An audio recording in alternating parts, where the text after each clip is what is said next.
Di sejumlah ruas jalan protokol seperti di Jalan Merdeka Palembang, mulai menjamur pedagang musiman yang menjajakan miniatur kapal dan telur abang. Harga telur abang ini bersama miniatur kapal-kapalnya mulai dari Rp25.000 sampai dengan Rp35.000. Salah satu pedagang mengaku, menjual telur abang dan miniatur kapal-kapalan ini hanya musiman. Harga miniatur kapal-kapalan ini beserta telur abang ini dijual mulai dari Rp25.000 sampai dengan Rp35.000. Sehari ia bisa menjual 20 miniatur dan telur abang. Yang besar itu jual 35. Masih 35 ya kapal? Yang kapal itu, iyalah kapal itu 35. Langsung dengan telur ya 35 tuh? Ya. Kadang 20 kok, kadang 15, tentulah gantung pembelian.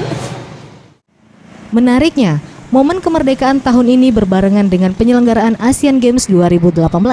Sejumlah pedagang pun berharap momen ini bisa menjadi berkah bagi mereka. Tim Liputan, Sriwijaya TV.